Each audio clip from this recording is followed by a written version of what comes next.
하나님 말씀 누가복음 23장 28절 23장 28절 같이 한 목소리 읽습니다. 시작. 예수께서 돌이켜 그들을 향하여 이르시되 예루살렘의 딸들아 나를 위하여 울지 말고 너희와 너희 자녀를 위하여 울라. 아멘. 여러분 예수님의 부활을 축하합니다. 별로 안 기쁘시죠? 왜냐하면 분위기 때문에 그래요. 네. 여러분 성탄절은 사람들이 굉장히 기뻐하거든요. 왜 그럴까요? 예수님의 탄생을 기뻐하는 성탄절은 정말 기뻐하는데 예수님이 다시 사신 날은 별로 그냥 뭐 계란 하나 먹고 지나가 버려요. 그죠? 이유가 있어요. 세상이 전화 통화 하시고 중요한 통화 아니면 어머니 끊으세요.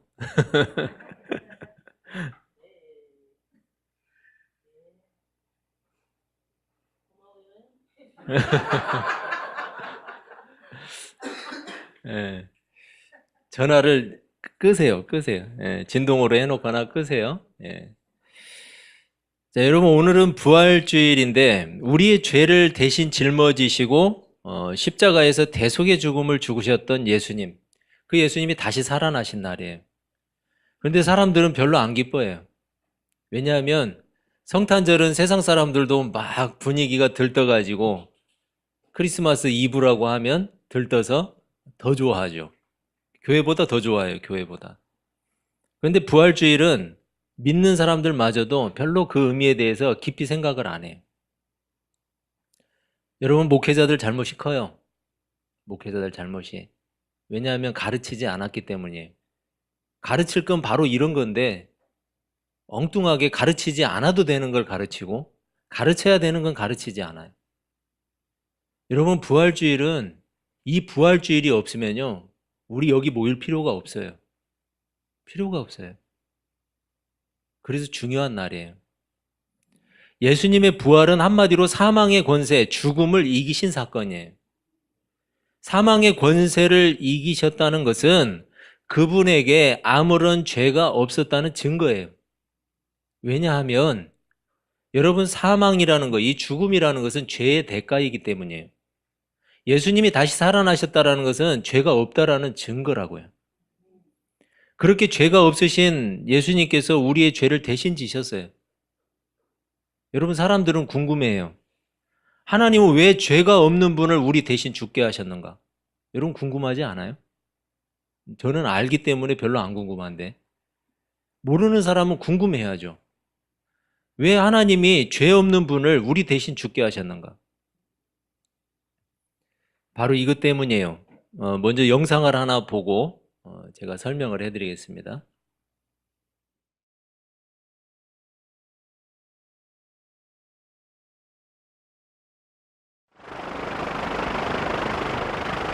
지난 겨울 미국 샌프란시스코에 사는 한 가족이 여행을 떠났다가 북설로 산악도로에 고립되고 맙니다. 실종된 가족은 35살의 재미교포 제임스 김 그리고 부인과 두 아이들이었습니다. 실종 신고가 접수된 이후 9일 만에 수색팀은 조난된 차량을 발견합니다. 그러나 구조된 것은 김 씨의 아내와 어린 두 딸뿐이었습니다. 가족들만 남겨둔 채 제임스 김은 돌아올 수 없는 길을 떠났던 것입니다. 한 아이가 7개월짜리고 하나가 4살이에요. 그래서 7개월짜리는 엄마가 모유를 먹였고 차에 먹을 게 별로 없었잖아요. 근데 제임스 김은 거의 안 먹었다 그러더라고요. 부인하고 애들 먹이려고. 부인이 직접 이야기한 거예요. 고립된 차 안에는 비스킷과 약간의 과일뿐이었습니다. 제임스 김은 아내와 아이들에게만 먹을 것을 권하며 일주일을 버텼다고 합니다.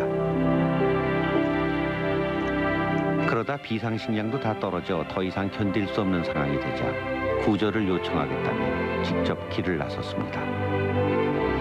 청바지에 운동화 차림, 장비라고는 손전등과 라이터 2개가 전부였습니다.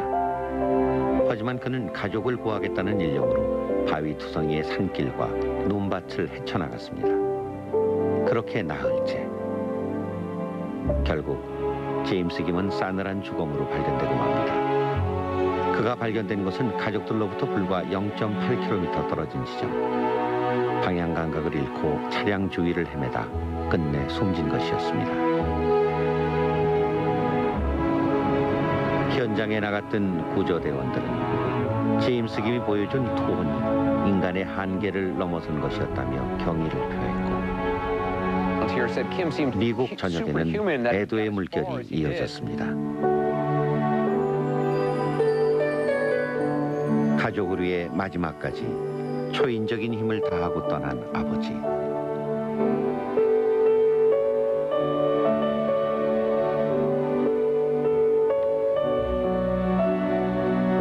제임스 김을 기리며 많은 이들은 아버지의 사랑을 이야기했습니다.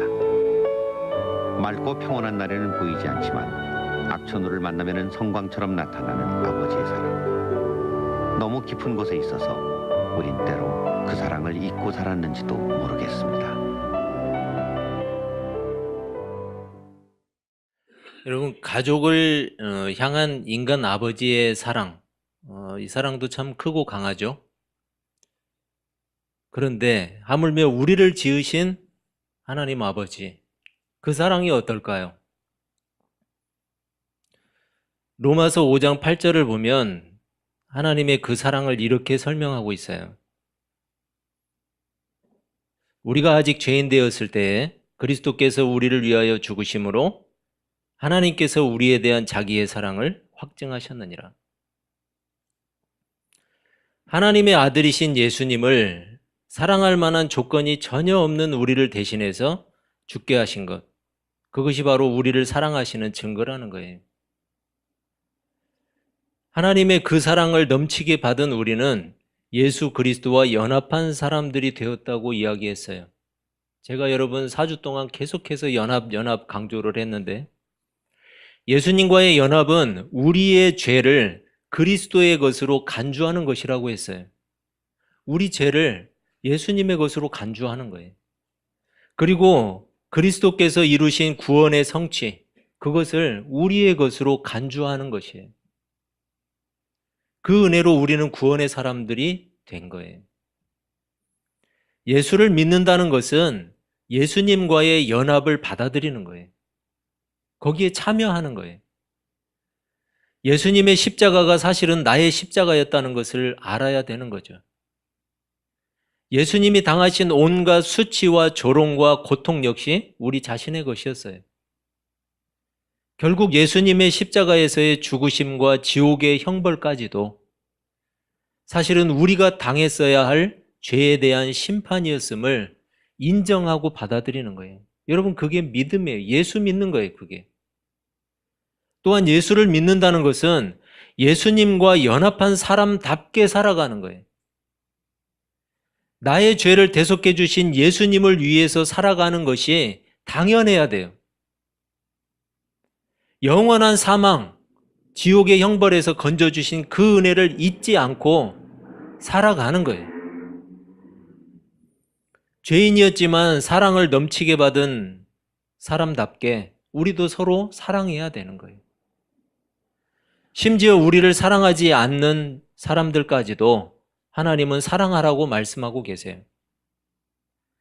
도저히 용서받지 못할 죄인을 용서하신 하나님의 용서를 우리가 실천해야 된다라는 거예요.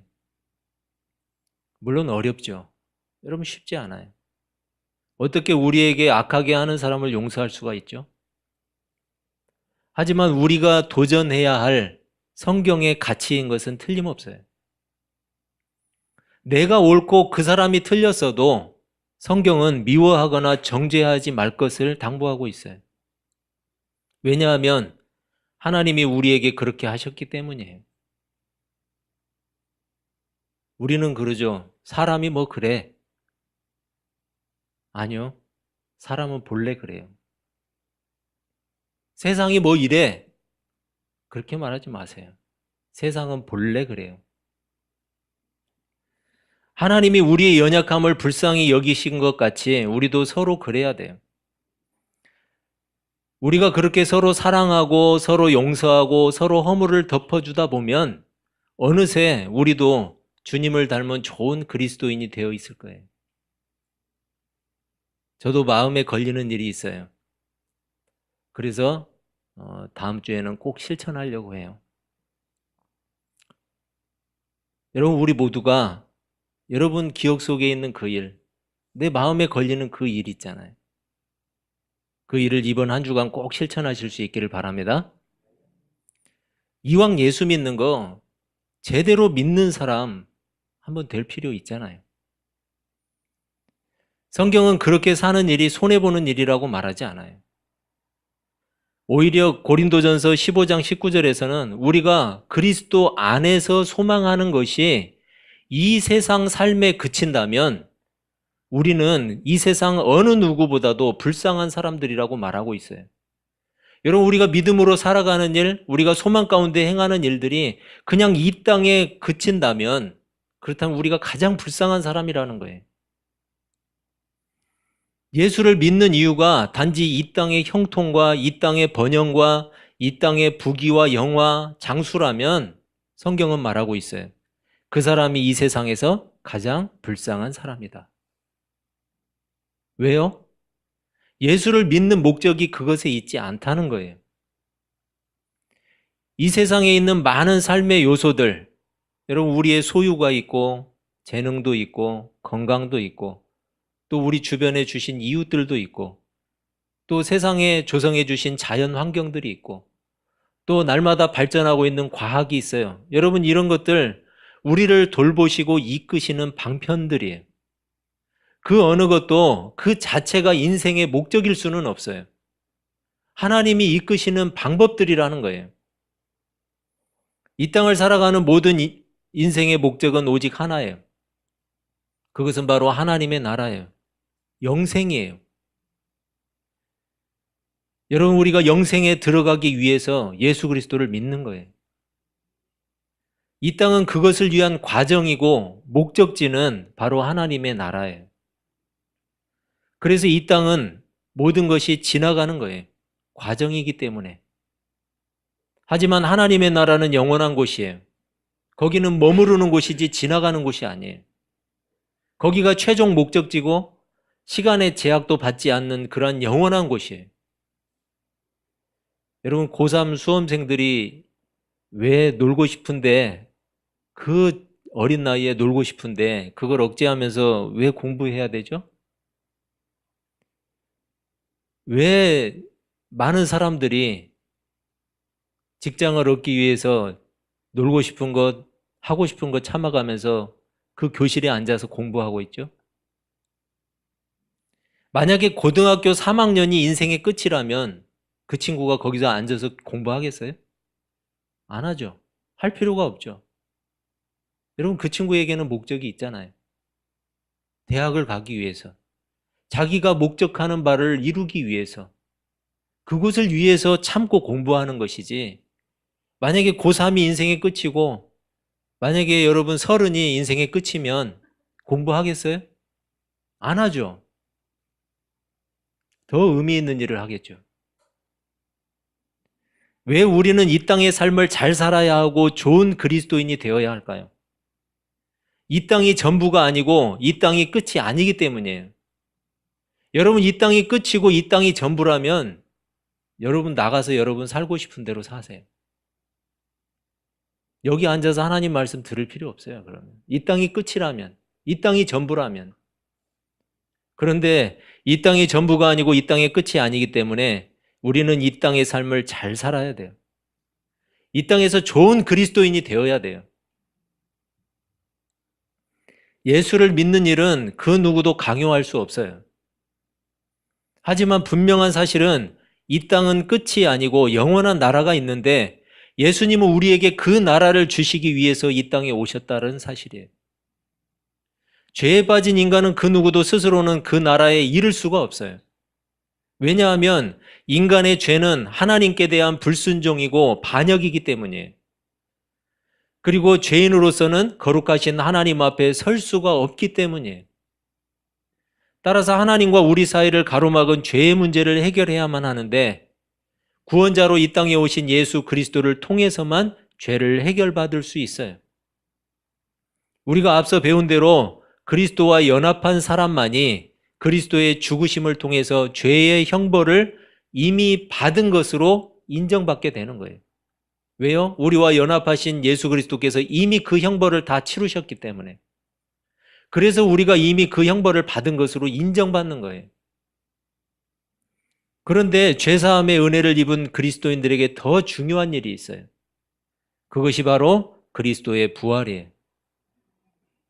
그리스도께서 십자가를 지시고 죄의 대가인 죽음과 지옥의 심판을 받은 것으로 그쳐버렸다면 그것은 마땅히 받을 우리의 형벌을 대신 받은 것뿐이에요. 거기서 그친다면 그것도 대단한 일이죠. 우리를 향하신 하나님의 사랑을 증명하는 일에는 그렇지만 부족할 수밖에 없어요. 즉 그리스도를 통해서 우리를 구원하시는 일은 실패라고 할 수 있는 거예요. 만약에 그 형벌에만 그쳤다면, 십자가의 죽으심을 통해서 또 지옥의 심판을 받는 것에서 그쳐버렸다면, 여러분 죄수에게 있어서 구원은 뭐예요? 죄수에게 그냥 형량만 면제해 주면 되나요? 저기 지금 들어가 있는 그 박 씨도 형량만 면제해 주고 그 자리에 그대로 둘까요? 여러분 그게 구원인가요? 죄수에게 구원은 그게 아니죠. 형량을 면제받을 뿐 아니라 그 감방에서 나와서 자유로운 몸이 되어야죠. 그래야 그게 구원 아니에요? 하나님의 구원은 죄사함과 용서를 통해 영원한 생명을 가지게 되는 거예요. 따라서 그리스도의 죽으심과 심판이 끝이라면 그리스도와 연합한 우리 역시 형벌만을 면제받았을 뿐이지 죽음과 심판의 자리에 여전히 머물러 있어야 되는 것과 같아요. 말이 안 되는 거죠. 그렇다면 우리는 여전히 죄인일 수밖에 없어요. 고린도전서 15장 17절은 그것을 말해요. 그리스도께서 다시 살아나신 일이 없으면 너희의 믿음도 헛되고 너희가 여전히 죄 가운데 있을 것이요. 그래서 부활이 거짓이라면 기독교 역시 거짓이에요. 여러분 부활이 없다면 기독교 믿으면 안 돼요. 하지만 기독교가 사실이라면 그리스도의 부활도 사실이에요. 예수 믿는 일이 강요로 될 수 없듯이 부활을 믿는 일도 강요로 되지 않아요. 믿음은 이 모든 일을 우리 마음에 증거하시는 성령의 감동, 그 감동을 수납하는 일이에요. 그게 바로 믿음이에요. 오늘 본문 누가복음 23장 27절은 십자가의 형장으로 예수님을 따라가는 백성과 여인들을 묘사하고 있어요. 이렇게 말씀해요. 또 백성과 및 그를 위하여 가슴을 치며 슬피 우는 여자의 큰 무리가 따라오는지라. 예수님이 지금 십자가의 형장으로 끌려가고 있어요. 그런데 많은 사람들이 그 무리들이 예수님의 그 십자가 형장으로 따르고 있었어요. 그 중에는 예수님을 십자가에 못 박으라고 소리친 사람들이 있었어요. 예수께서 당하는 고통과 그에게 임박한 죽음을 애도하는 여인들도 있었어요. 그런데 예수님은 이렇게 말씀하세요. 나를 위하여 울지 말고 너희와 너희 자녀를 위하여 울라. 우리는 종종 예수님의 고난에 관한 영상을 보면서 눈물을 흘리기도 해요. 자신의 죄를 대속하신 그 은혜에 감격하는 거죠. 말씀을 듣다가 때로는 성찬에 참여하다가 하나님의 은혜를 경험하기도 해요. 여러분 감사한 일이에요. 그런데 세상이 정신없이 바쁘게 돌아가고 해야 할 일도 많고 하고 싶은 일도 참 많은 시대가 되었어요. 그래서 그런지 하나님께 열심을 내는 일에는 별로 관심이 없어요. 여러분 세상이 발전하면 계시던 하나님이 갑자기 사라지시나요? 어려운 시절에는 살아계신 하나님이셨고 의지할 분이셨는데 먹고 살만하고 바쁜 시절이 되니까 굳이 하나님이 필요하지 않으신가요? 예수님이 우리에게 동정의 대상이실까요? 당시 예수님을 따라 십자가의 형장으로 향했던 여인들이 가슴을 치면서 슬프게 울었는데 왜 울었죠? 아무 잘못도 없는 분, 가난한 자, 병든 자, 위로가 필요한 자들을 고치시고 위로하시던 분, 하나님의 나라를 가르치시고 소망을 주시던 분이 지금 죽음의 자리로 내몰리고 있어요. 여인들은 예수님을 위해서 울고 있었어요. 하지만 예수님은 오히려 그들 자신을 위해서 가슴을 치라고 말씀하고 있어요. 나를 위해서 울지 말고 너 자신을 위해서 가슴을 치라. 너희들의 자녀를 위해서 울어라. 자신의 죄에 대해서 전혀 모르고 있는 사람들, 죄에 대한 심판과 저주가 무엇인지도 전혀 모르고 있는 사람들, 그 심판이 얼마나 엄청난 재앙인지를 전혀 모르고 있는 사람들을 위해서, 그들을 위해서, 자신을 위해서 가슴을 치고 울라는 거예요. 하나님에 대한 관심이 전혀 없고 그리스도인들마저 하나님께 대한 열심을 찾아보기가 정말 어려운 이 시대를 보면서 성경 말씀이 정말 그렇구나라는 생각이 들어요. 누가복음 13장 24절은 이렇게 말씀해요. 좁은 문으로 들어가기를 힘쓰라. 내가 너희에게 이르노니 들어가기를 구하여도 못하는 자가 많으리라. 여러분, 좁은 문이라는 거예요. 하나님의 나라에 들어가는 것은 좁은 문이에요. 부자에게만 바늘기로 낙타가 들어가는 것과 같은 게 아니에요.